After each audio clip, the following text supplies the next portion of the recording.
This is an unusual talk tonight.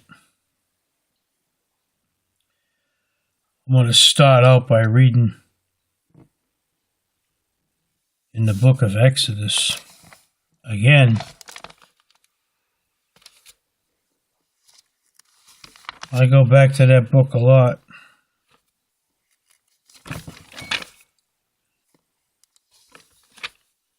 It's God in so many areas. He talks about penalties, what happens to you if you don't follow him. In this particular spot here, it's talking about abortion. Chapter 21, book of Exodus. I'm going to start with verse 22. And I'm only going to read 2 verses because I want you people to understand. And I'm talking to myself all over again. There I am. There's my face right there.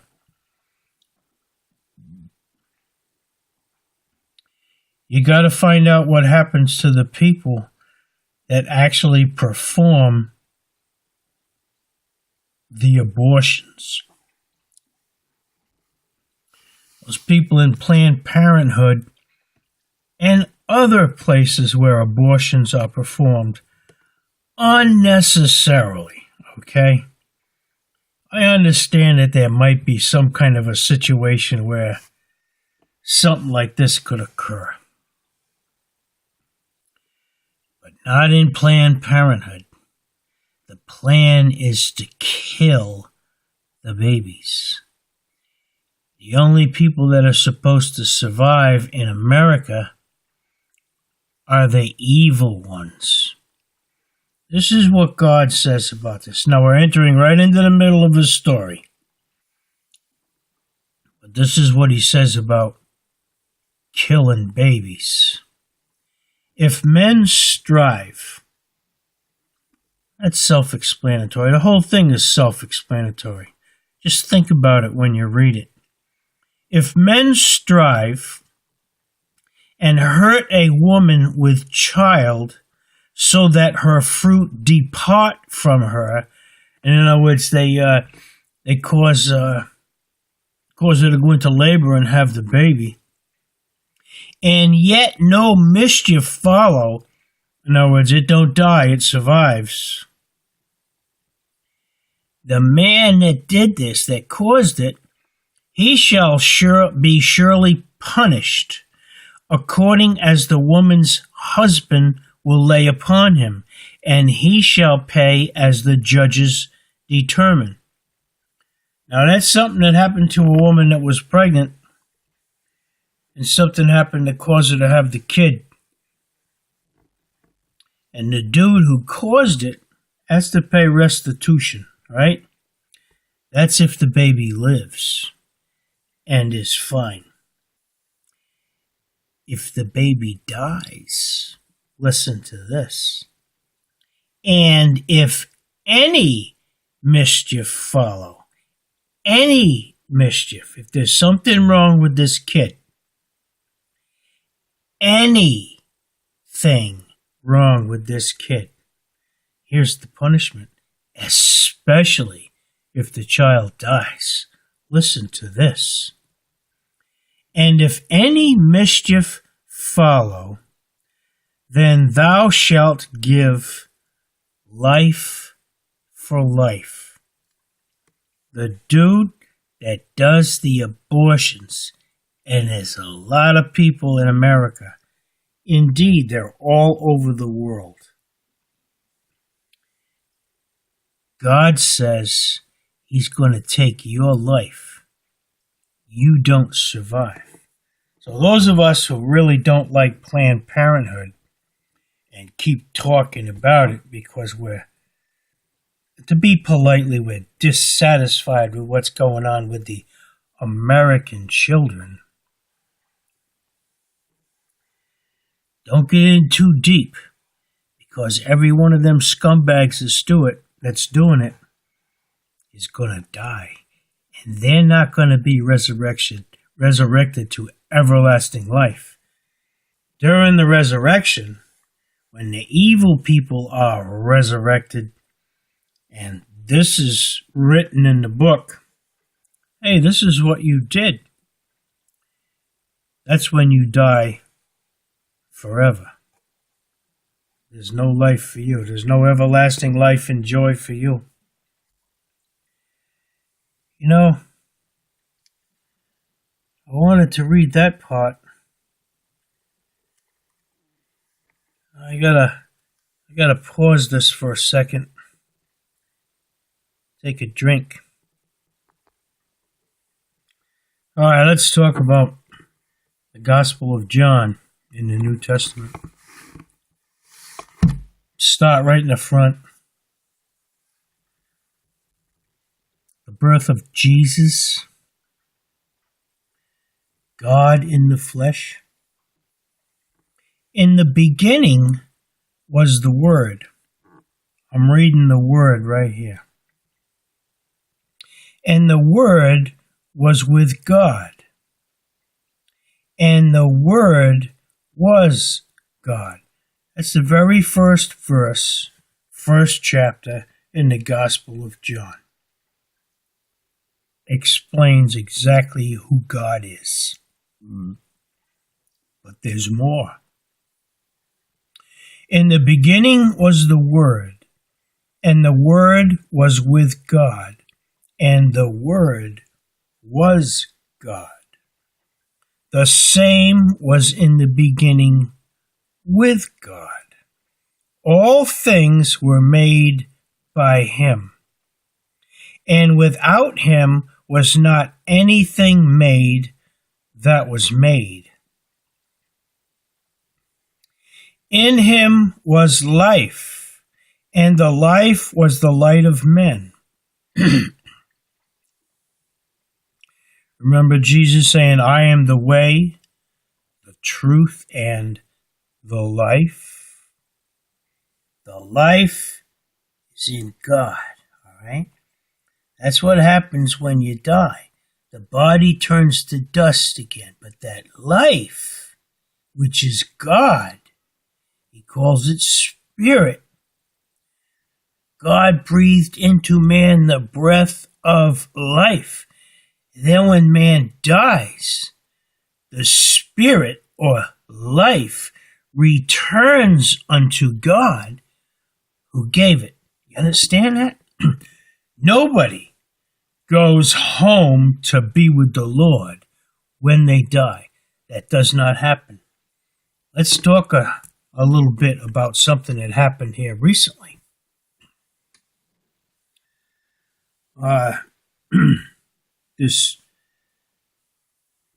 This roaming preacher that was talking about salvation and the love of God, the love of Jesus.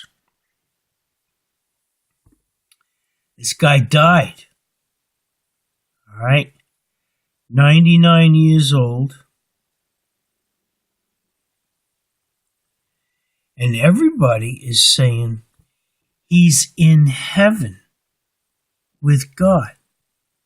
That's not true. The body, now it's down there in Washington. It's got that preservative in it so it doesn't die, it doesn't corrode right away. But he's dead. The memory of this man is dead. All his thoughts are dead. There's nothing left for this man under the sun. The life that was in him went back to be with God. Now, the guy's name was Billy Graham. All right. I listened to him as a kid, and I listened to him a number of times as an adult. Do you know most folks that talk about him say all the good stuff that he did.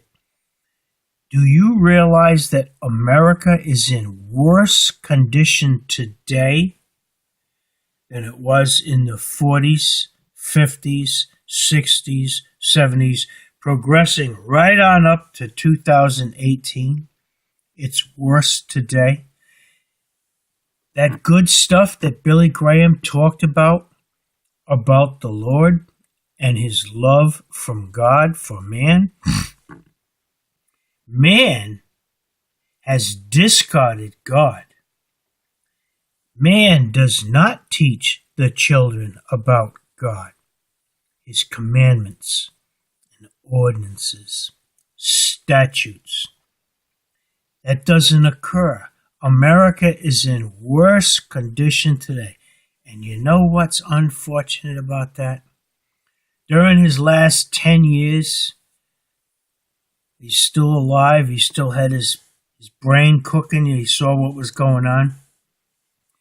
You know, he knows that a lot of the people that he talked to, spoke to, and for have turned their back on God. I kind of think he was feeling really bad. But anyway, it says it right here in the book. Nobody goes home to be with the Lord. You don't find those words in here anywhere. You find man saying that. Billy Graham is dead, waiting for the resurrection. He's at rest.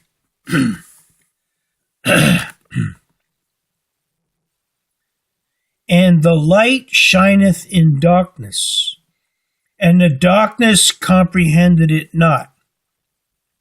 We're talking about the truth when Jesus was born.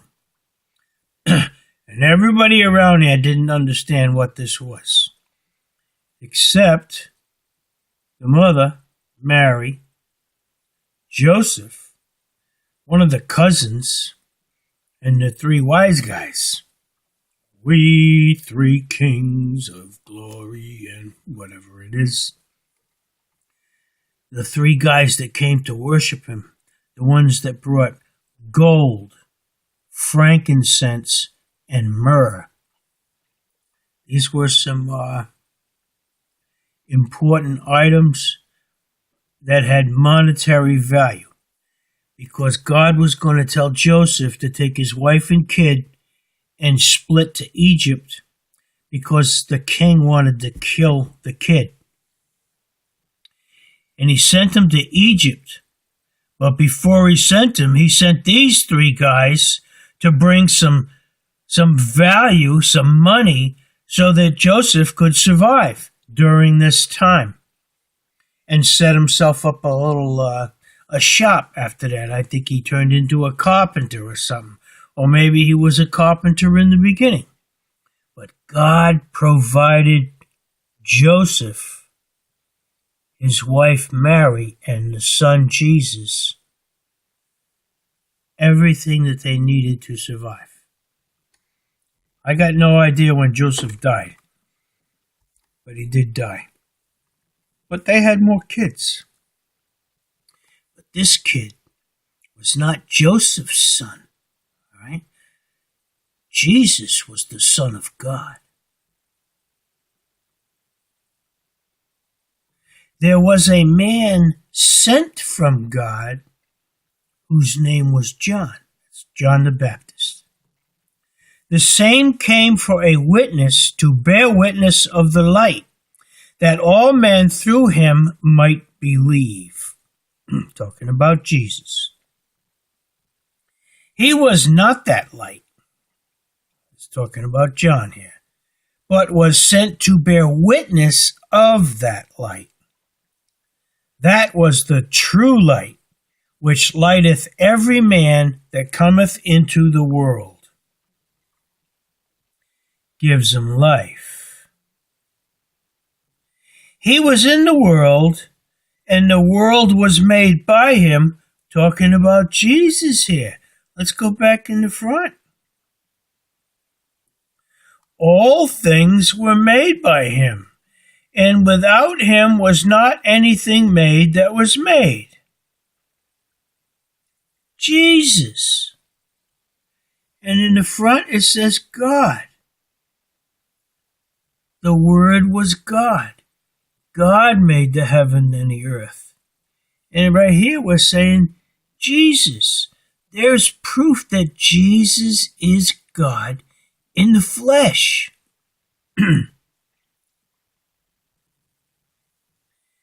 He came unto his own, and his own received him not. Now, everybody in that town didn't believe any of this stuff. But as many as received him, to them gave he power to become the sons of God, even to them that believe on his name. Now, I believe on his name. Therefore, I'm a son of God. But I've also had some personal revelation from God. An angel, too. Yep. It's not easy for me to say that in this little tablet here, knowing that many people are going to see and hear, because there's going to be a lot of things said about that sentence that I just said. You know something? The truth is easy to say. It's not hard at all. Jesus says, I am the way, the truth, and the life. My path is following Jesus. That's the way. The truth is in me.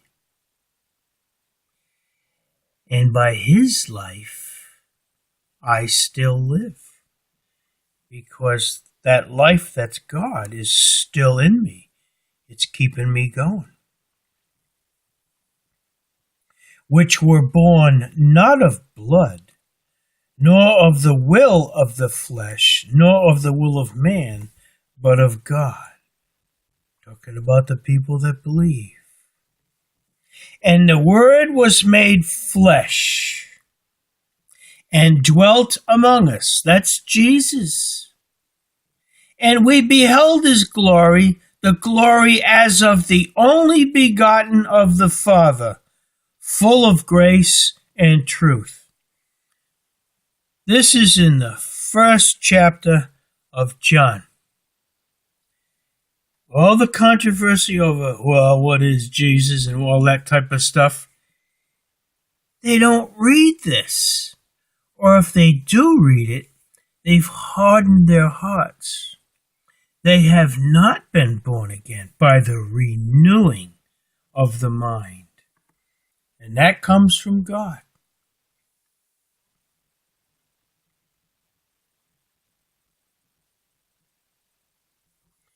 I'm going to read some more. I got to start another one here, though. But I'm going to zip right back into it right after I stop it. Coming back.